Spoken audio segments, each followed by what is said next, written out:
Hai, halo Sobat Matkom. Sebelum lanjut ke pembahasan kita hari ini, ada pepatah yang mengatakan tak kenal maka tak sayang. Oleh sebab itu, izinkanlah saya memperkenalkan diri.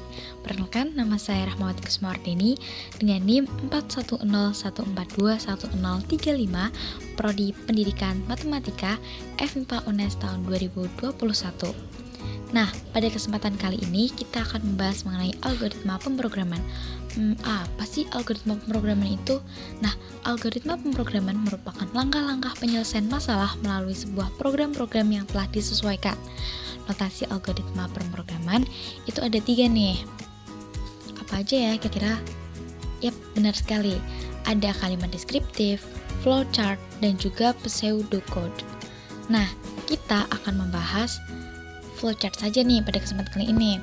Nah, sebenarnya apa sih flowchart itu? Flowchart merupakan gambar atau bagan yang menunjukkan urutan atau hubungan antar proses beserta pernyataannya dalam bentuk gambar atau simbol yang telah disepakati.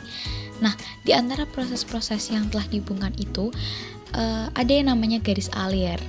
Yuk, langsung kita simak ya. Oke, tanpa basa-basi dan banyak janji, gimana kalau kita langsung aja menerapkan penggunaan flowchart ya pada aplikasi Flowgarithm gitu.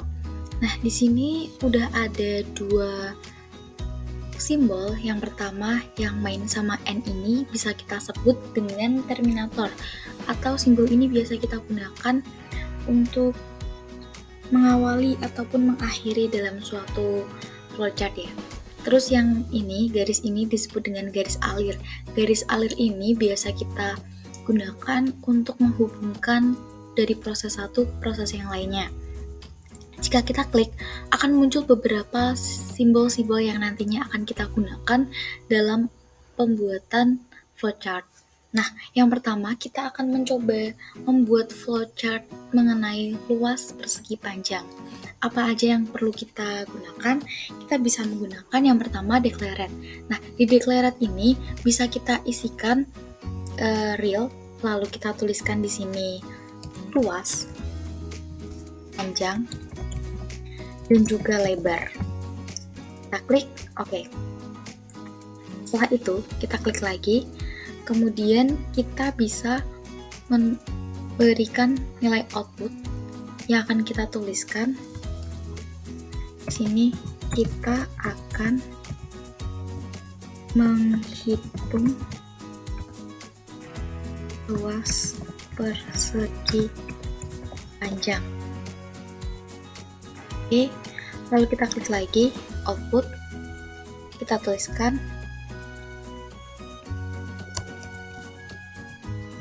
masukkan nilai panjang. Oke, lalu di sini kita beri input. Nah, input ini yang nantinya akan menuliskan nilai panjang yang sudah kita ketik ya, panjang. Lalu kita tulis output lagi, kita ketikkan masukkan nilai lebar. Oke, kita pilih input lagi, kita ketik lebar, kemudian kita pilih yang assign. Nah, ini untuk menuliskan rumus ya. Rumus luas persegi panjang yaitu panjang dikali lebar. Kita klik OK.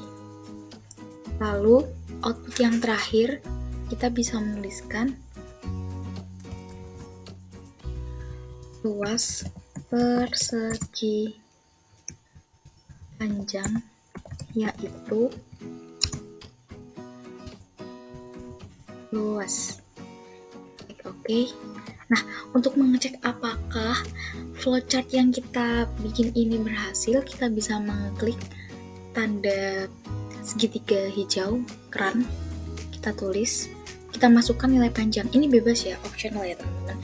Misalnya 9, kita klik enter, kemudian 6, kita enter. Nah, luas persegi panjangnya itu 54.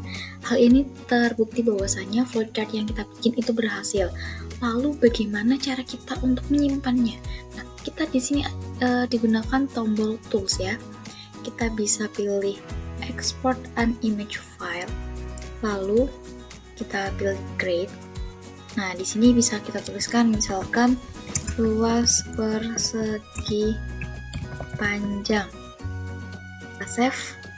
Oke, nah ini sudah tersave ataupun tersimpan. Yang selanjutnya kita akan membuat flowchart yang kedua, yaitu tentang volume balok. Nah, seperti tadi, kita bisa mengklik garis alur, kemudian klik declare, lalu kita tuliskan di sini real, kita ketik volume panjang, lebar, dan juga tinggi. Kita klik OK, lalu kita klik output, kita tuliskan kita akan menghitung volume balok. Oke, lalu kita klik output, kita tuliskan masukkan nilai panjang. Kita klik OK, input, kita tulis panjang, karena atasnya tadi kita tulisnya masukkan nilai panjang ya. Output, kita klik, kita ketikkan masukkan nilai lebar. Oke, kita klik lagi garisnya, kita pilih input, kita inputkan lebar. Oke, lalu kita klik output, kita tuliskan masukkan nilai tinggi. Oke, lalu pilih input, kita tuliskan tinggi. Nah, setelah ini kita bisa memilih menu assign atau simbol assign. Ya, benar. Kita tuliskan di sini volume. Nah, rumus volume itu apa? Volume balok itu adalah panjang dikali lebar dikali tinggi. Kita pilih OK. Lalu yang terakhir, kita bisa memilih output dan kita bisa menuliskan volume balok, yaitu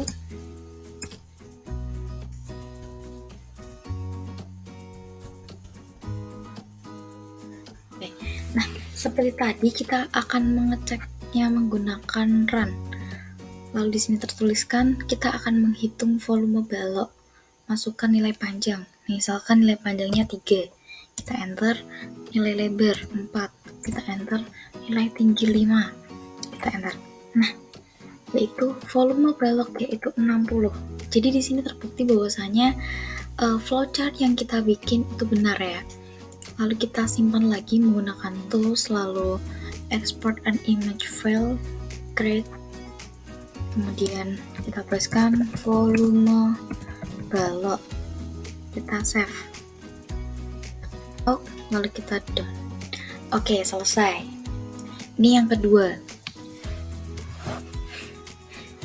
Baik, karena semakin kesini sepertinya semakin asik ya kita belajar mengenai flowchart ini, maka yang ketiga kita akan belajar mengenai flowchart persamaan akar kuadrat. Wah, ini sangat keren ya, karena kita di sini bisa menuliskan, kita akan memasukkan tiga variabel ya. Oke, langsung aja kita mulai. Yang pertama kita declare, kemudian kita klik, kita pilih real, kita tuliskan A. Oke, kita klik lagi B. Nah, di sini kenapa sampai banyak? Karena kita akan membuat cukup banyak, sekitar 7 kalau nggak salah. Ini setelah B kita tuliskan C, jangan lupa tetap real ya. Kemudian yang ini real, isi akar, klik OK, lalu real akar,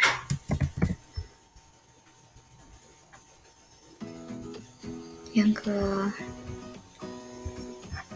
ini real X1. Nah, kalau ada X1 tentunya akan ada X2. Maka di sini kita butuh satu lagi untuk menyamaratakan, untuk menentukan nilai X2. Tuliskan X2. Oke, kita klik OK. Nah, setelah itu kita bisa menuliskan output. Lalu kita tuliskan, kita akan menghitung nilai X1 dan X2 dengan rumus fungsi AX kuadrat tambah BX ditambah C. Oke.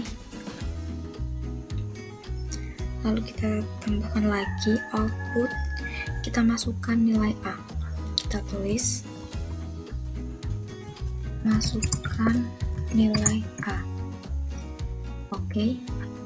Nah, setelah output, ingat kita harus menuliskan input di sini. Kita input, kita tuliskan huruf A, kita klik OK. Masih ada ya?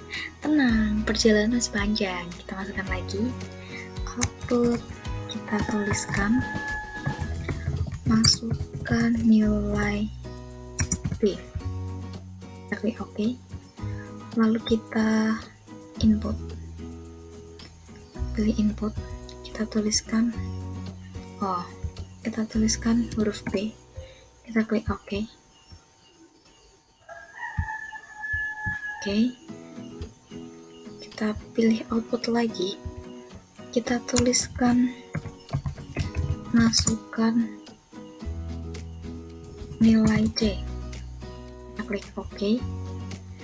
Lalu kita pilih input lagi, ya benar sekali ya, kita input huruf C, nilai C maksud saya. Lalu setelah ini kita bisa menggunakan, ada yang tahu?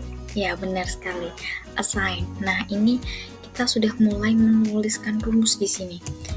Isi akar. Nah, apa sih rumusnya? Rumusnya adalah B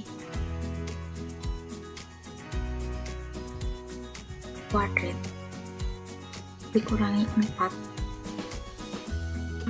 Dikurangi 4 A kali C. Oke, lalu nah kita pilih while, kita tuliskan isi akar kurang dari 0. Oke, true.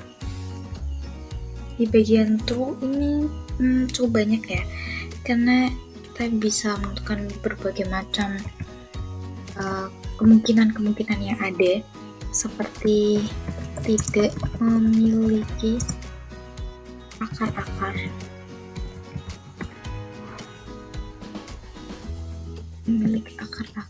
kita klik OK. Lalu tambahkan lagi nilai output. Karena atasnya tidak memiliki akar-akar, otomatis output yang akan muncul nantinya bertuliskan coba masukkan nilai lain. Oke. Nah, di sini sudah mulai kita untuk memasukkan nilai yang seperti di atas tadi, nilai A, B, dan C. Gitu. Masukkan nilai A. Oke. Ingat, setelah output tentunya ada input. Input ini kita tuliskan hurufnya saja. Berikutnya juga output. Kita tuliskan masukkan nilai B. Oke. Kita pilih input lagi. Huruf B. Kita klik OK. Lalu kita pilih menu output. Kita tuliskan masukkan nilai C. Kita klik OK. Ada input lagi, input nilai C. Kita klik OK. Lalu di sini kita tuliskan isian akar. Nah, isi akar kita tuliskan lagi rumusnya. Isi akar tadi rumusnya adalah B kuadrat dikurang 4A kali A kali T. Kita pilih OK. Nah, ini apabila true atau bernilai benar. Nah, kemudian apabila bernilai salah atau false, maka kita bisa tuliskan rumusnya. Akar sama dengan SQRT atau square root. Nah, square root ini merupakan sebuah rumus fungsi yang biasa digunakan untuk mencari nilai akar berpangkat 2 atau hasil akar. Dalam kurung kita tuliskan isi akar. Kita klik OK. Lalu kita tambahkan lagi assign. Ini adalah rumus ketika nilai X1 ya. X1 sama dengan dalam kurung negatif B ditambah akar dibagi 2 kali A kali C. Oke. Lalu untuk nilai X2, ya, setelah ada X1 tentunya akan ada X2, nilai X2 karena ini di sini persamaan kuadrat ya. Akar persamaan kuadrat. Nah, rumusnya yaitu negatif B dikurangi akar dibagi 2 dikali A dikali C. Kita klik OK. Lalu apa sih outputnya? Outputnya bisa kita tuliskan jadi 1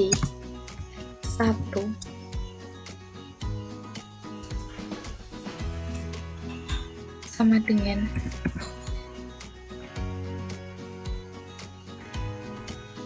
jangan lupa untuk kita tetap berikan tanda petik di atasnya. Kemudian kita beri tanda N.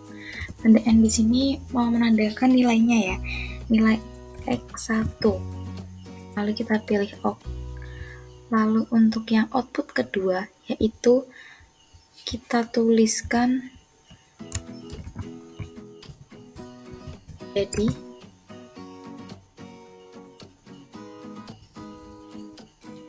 dan X2 sama dengan kita beri tanda dan lagi X2. Ini menandakan nilai X2. Nah, lalu kita cek lagi agar lebih yakin ya. Kita klik run. Lalu di sini tuliskan kita akan menghitung nilai X1 dan X2 dengan rumus fungsi sekian, masukkan nilai A. Kita misalkan nilai A 4, kita enter, nilai B 4, kita enter, dan nilai C 1, kita enter. Nah, maka ketemu hasilnya. Bahwasanya nilai X1 sama dengan negatif 8 dan X2 sama dengan kuantitatif 8. Nah, ini kita close, lalu simpan lagi seperti tadi, export to an email. Nah, kita tuliskan akar persamaan kuadrat. Save. Oke, ini yang keempat ya teman-teman, tapi bukan yang terakhir, karena di next week kita akan mempelajari lagi mengenai algoritma ataupun aplikasi-aplikasi lain seputar algoritma pemrograman gitu. Nah, yang keempat ini kita akan mempelajari mengenai bagaimana sih cara membedakan bilangan genap dan juga bilangan ganjil menggunakan algoritma pemrograman gitu. Oke, langsung aja kita klik declare, lalu kita klik pilih yang integer ya, karena integer ini bilangan yang mendeteksi tanpa desimal gitu, non desimal atau bilangan bulat. Kita tuliskan bilangan, kita klik oke, lalu kita pilih output. Di sini kita tuliskan masukkan sebarang bilangan. Ini gitu, bilangan. Nah, kita klik OK, lalu setelah output kita beri input, kita tuliskan bilangan yang nantinya akan kita inputkan. Lalu di sini kita menggunakan if atau sebagai pembeda. Di sini ada true dan di sini ada false. If jika kita tuliskan bilangan mod 2 kemudian 0. Nah, kenapa bilangan mod 2? Artinya bilangan yang nantinya bisa dibagi 2 itu kalau true itu artinya kita berikan output, artinya dia merupakan bilangan genap ya teman-teman.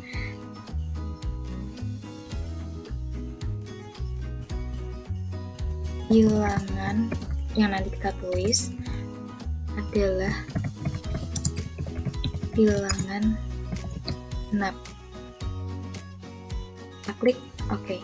Nah, false-nya di sini karena bilangan ganjil nggak mungkin bisa dibagi 2, maka kita tuliskan outputnya ya meskipun bisa dibagi 2 tapi hasilnya bukan bilangan bulat ya, merupakan bilangan desimal gitu. Kita tuliskan bilangan dan adalah bilangan ganjil. Kita klik OK. Nah, setelah ini ya ini cukup singkat, padat, dan jelas ya untuk membedakan bilangan ganjil dan bilangan genap. Kita uji coba dengan run, masukkan sebarang bilangan. Misalkan 6, kita enter. 6 merupakan bilangan genap. Coba kita klik run lagi, masukkan sebarang bilangan. Jika kita pilih 7, nah 7 adalah bilangan ganjil.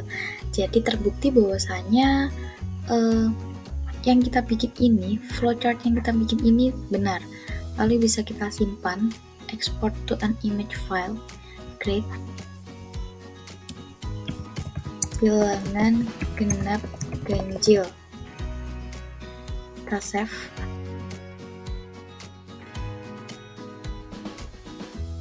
Sekian dari saya.